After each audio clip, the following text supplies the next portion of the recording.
Hommikust. Kell on siis 7 ja jalutan läbi Ponferrada linna. Tegin eile siin 0 päeva, pärast 50 kilomeetrit jäin siia hotelli ja järgmisel päeval lihtsalt liikusin ja enam-vähem järgmisesse Albergesse. Mis ma siis tegin? Pesin kogu oma musta pesu ära ühes tööstuslikus, ma ei teagi, kuidas seda nimetatakse, pesujaamas siis. Seal olid pesumasinad ja kuivatid, maksad kaardiga, üks oli 4 eurot ja äkki 3 eurot ja tunni ajaga olid kõik riided puhtad, kuivad. Pärast kuivatamist ma avastasin, et mul nokamüts on katki, et siit kohast on nagu õmblus lahti, 3 sentimeetri ulatuses. Mul oli valida, et kas ma hakkan ise niidi ja nõelaga möllama või jalutasin Decathloni. Ostsin uue mütsi, siis käisin tutvusin kohalike vaatamisväärsustega. See templirüütlite loss on minu meelest täiesti mõttetu. Puuduvad igasugused sildid, infotahvlid. Maksad 6 eurot lihtsalt selle eest, et jalutada siis lossi või kindluse territooriumil ja mööda neid müüre. Eksponaate asju oli ülivähe. Siis sai käidud energiamuuseumis. Minu meelest see oli vastupidiselt jälle ülilahe. Väga hästi oli tehtud. Julgen soovitada, kes siia kanti satuvad. Ehk et siis see koosnes 3 osast. Kõigepealt esimeses majas oli see osa, et kuidas siis kaevandustest see süsi toodi siia koha peale, kus seda elektrit toodetakse ja maha laetakse ja millised olid kõik need agregaadid. Siis järgmine maja, kus juures see kõik oli veel seal alles, ilmselt nii nagu ta vanasti oli see boileri ruum, kus siis seda sütt põletati, vett kuumutati, mille tulemusel teks aur. Siis 3. ruumis oli kõik need turbiinid, mis sellest aurust siis elektrit tootsid. Okei, 4. ruum oli ka, kus siis olid need elektritransformaatorid ja saaritis elekter nagu majast välja. Ega suurt midagi ei olnudki. Õhtusöök ja siis juba ettevalmistumine järgmiseks päevaks. Tänane päev on täiesti plaanivaba. Vaatame, äkki võtame täna rahulikumalt, kuna ikkagi lõpp on Santiagosse tulemas ja tee Portosse tagurpidi minnes on nagunii üksildane. Ehk vaatame, võib-olla sotsialiseerime natuke. Aga kui siin tee peal kedagi ei kohta, siis niisama jalga kõlgutama ma ka ei viitsi jääda ja siis jalutame edasi, aga kõik see selgub juba siin päeva käigus. Praegu aga pole muud kui jalutame siit linnast välja ja jätkame seda etteantud marsuuti. Oleme nüüd Ponferradast juba välja jõudnud. Oleme siin äärelinna viimase küla serval ja giidiraamatu järgi järgmine külake ootab meid alles 16. kilomeetril. Ma ennem tegelikult ei rääkinud päris õigust. 16 kilomeetrit on see, mis mul giidiraamatus ütles, et pärast Ponferradat on järgmine asi, mille kohta tal midagi kirjas on. Aga neid väikseid külakesi siia vahepeale jääb iga 3, 4, 5 kilomeetri tagant. Ehk praegune plaan on neist lihtsalt läbi jalutada.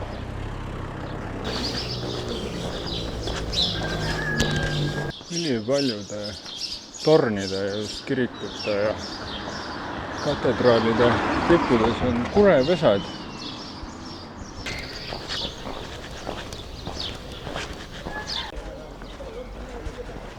Oleme jõudnud järgmisesse väiksesse linna. See on oluliselt suurem linn, kui ma arvasin. Algselt ma arvasin, et ma ütlesin valesti, et jõudsin linna ja pidin parendama, et see tegelikult on küla. Aga tuli välja, et ei olegi. Ja nagu eesolevast pildist on näha, siis inimesi on siin rajal oma jagu. Õnneks ei olegi kõik alati nii üksluine, nagu ma ütlesin. Ameerika mäed Nüüd olen jõudnud siia sellisesse viinamarja kasvanduse keskele. Ja sellist vaadet tegelikult täna peaks olema ikkagi rohkem kui neid linnu. Seega kõik ei ole päris hukas. Kaks asja tuli meelde, et ma täna hommikul võtsin raha välja. Mingi suvaline punaste kirjadega pank oli. Võtsin 70 eurot välja, teenustasu küsiti 2,70. No võib-olla kuskil mõnes teises automaadis oleks vähem küsitud, aga kuna see mul tee peale jäi, siis ikkagi otsustasin sealt ära võtta. Ja teine asi, ma ei tea, kas ma olen öelnud või mitte, aga siin tihtipeale küsitakse, kui sa istud õues, siis õues teenindamise eest pannakse euro või 2 arvele otsa. Kui istud sees, siis seda ei panda. Ja tihtipeale paljud need väikesed baarid ongi just püsivad 1-2 töötaja najal. Ja siis ilmselt see hind ongi just sellepärast, et nad ei peaks kogu aeg edasi-tagasi seal õues ringi jooksma. Ja teine asi, mis on see, et ikkagi väga palju, kes söövad väljas, korjavad ise oma kodinad kokku ja viivad tuppa sinna baari tagasi. Et pigem turistid on need, kes jätavad oma asjad siia vedelema ja siis lähevad minema. Aga kohalikud, vähem nii palju kui mina olen näinud, eks neid kohalikele ka igasuguseid. Pigem nagu ütlesin, võtavad oma asjad ja teevad sellel baaritöötajal elu kergemaks ja viivad ise nad sinna sisse tagasi ära. Aga praegu me jalutame pigem suunaga mägede poole.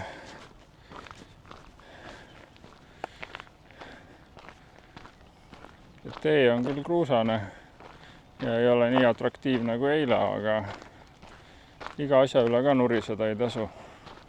Tegelikult on see täitsa okei.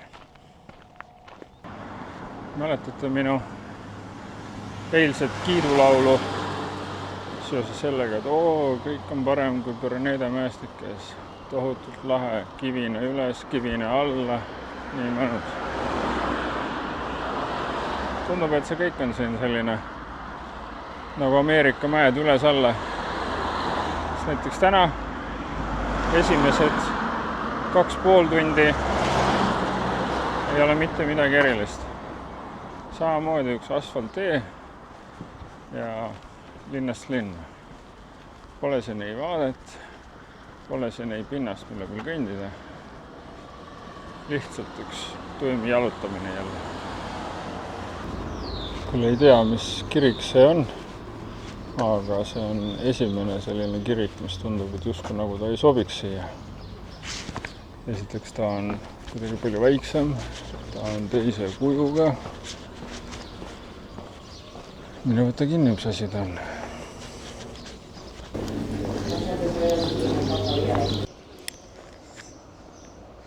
Siin me näeme 17.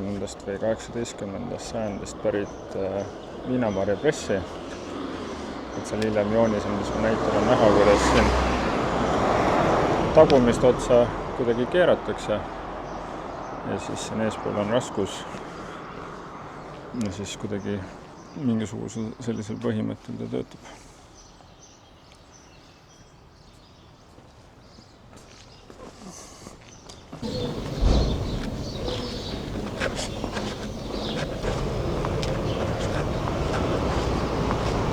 Otsustamise koht, kas minna mööda maanteed, mis on lihtsalt jalutamine sellise tee ääres, või siis minna natukene ringiga, mis on siis mööda mägisemat teed, aga on pikem. Valime seekord siis ikkagi ringiga tee. Et ärme lähe lihtsama vastupanu teed ja lihtsalt tee kilomeetreid. Et üritame võtta siis sellest ikkagi maksimumi. Ma arvan, et mööda teed me oleksin jõudnud sinna külasse. Sealt alt on näha ka tegelikult, et ei lähe. Aga me oleme siit sinkadi-vonkadi viinamarja istanduste ja erinevate küngaste vahelt.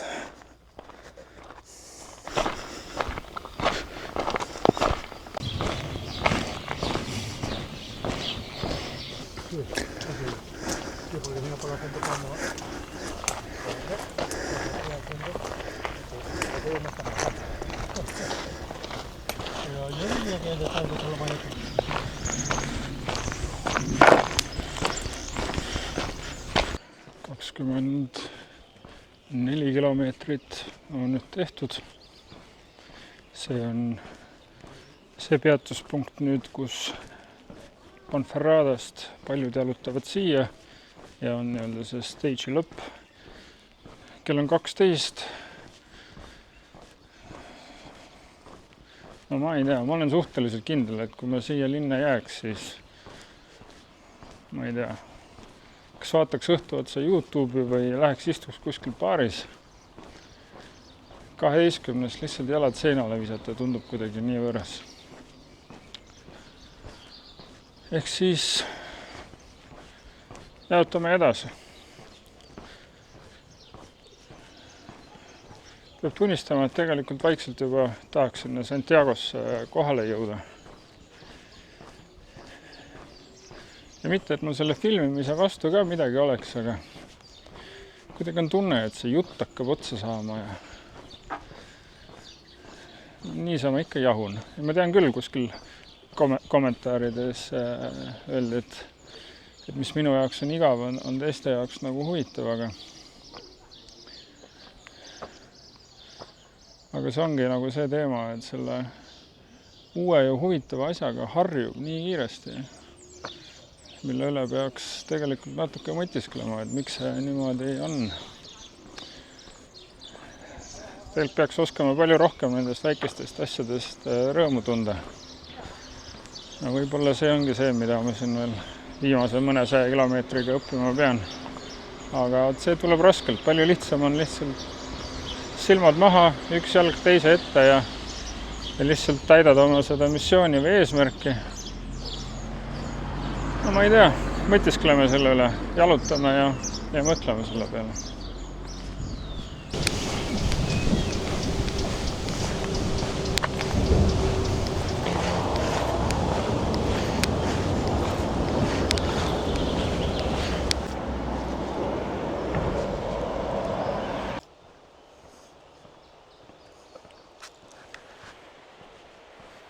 Ma ei tea, kas mul on mingisugune pööre, mis mul jäi märkamata. Omast arust läksin küll seda mitte jalgrattateed, aga lõpetasin ikka siin kiirtee ääres. Või noh, mis kiirteed on, suure tee ääres. Ja nüüd kõnnin siin betoneeritud tee peal, asfalteeritud tee peal. Ja ma arvan, et seda on täpselt siin 10 kilomeetri jagu. Ja näen enda ümber küll kogu aeg mägesi. Aga see ronimisest või mingisugusest keerulisemast maastikust pole küll mingisugust juttu. Et pigem on selline võrdlemisi sile ja mööda autoteed. Et ükski märk ju ei näidanud. Raamatus oli küll, et on 2 eraldi marsuuti, aga no ma ei tea. No kui nii, siis nii. Ma polnudki väga palju sellest viimast hetkest möödas, kui salvestasin, ütlesin, et olen tee ääres, keerasin maha, oleme jõudmas kohe külla. Aga nende küladega on selline lugu, et need pakuvad ainult põgusat vaheldust, sellepärast, et ega mul sealt külast tegelikult mitte midagi vaja ei ole. Eelmises kohas sai natukene söödud, natukene joodud. Ja nüüd siis lihtsalt tuleb läbi jalutada, hinnata seda väikest vaheldust, mis see visuaalselt pakub. Aga üldiselt on see tänane teema ikkagi sama, et on asfalt ja siis külast külla, linnast linna. Vahepeal on küll väiksemad tänavad või teed. Aga sükust loodusteed ei ole veel praegu õnnestunud kogeda. Ja ma olen teel olnud, ei tea, ennem 7 alustasin, kell saab kohe varsti 3. Oma jagu on seda asfaldit täna nähtud. Aga kui juba siit külast läbi jalutame, siis see on tüüpiline Camino küla. tee läheb siit läbi, majad on siin ääres ja ega suurt rohkemat siin polegi. Mitte kõikidel küladel ei ole läinud nii hästi, et on õnnestunud maju renoveerida. See, millest ma praegu läbi jalutasin, see on tegelikult ikkagi suhtelises õnnetusolukorras ja siin oli ka alberge ja baar, aga mõlema peal oli kiri, et need on kinni ja tundub, et mitte ajutiselt kinni, vaid need on ikka juba tükk aega olnud kinni. Nii, kell saab kohe 3. Olen läbi sellises kohast nagu Trabatejo. See oli esialgu mõeldud, et äkki jääb tänase päeva peatuspunktiks kilometraaži 33,5. Aga nüüd ma olen praeguseks hetkeks linnast läbi. Ega mu ümber suurt midagi, suur tee läheb all. See on see külavahetee asfalteeritud, mida mööda on siin tükk aega juba jalutatud. Ilmselt läheb samamoodi edasi. Näitan natuke siis kaarti ka. See VGD kaart on ees. Ja siit on veel, siiani läheb veel asfaltteed mööda. Ja siis vaatab, kuidas edasi. Praegu on küll igal juhul niimoodi, et siiamaani ei ole mingisugust muutust olnud. Endiselt on asfalttee, väiksem tee selle kiirtee kõrval, mis siis erinevaid väiksemaid külakesi läbib. Teen väikse teepausi. Kell on 5:05. Eks kuskil 8 paiku peaks vaatama, sättima ennast kuhugile, kus kannatab ka midagi süüa. Kell on kohe saamas 6. Ja ei ole mul midagi uut siin raporteerida. Endiselt seesama külavahetee asfalt. Siin mägede vahel.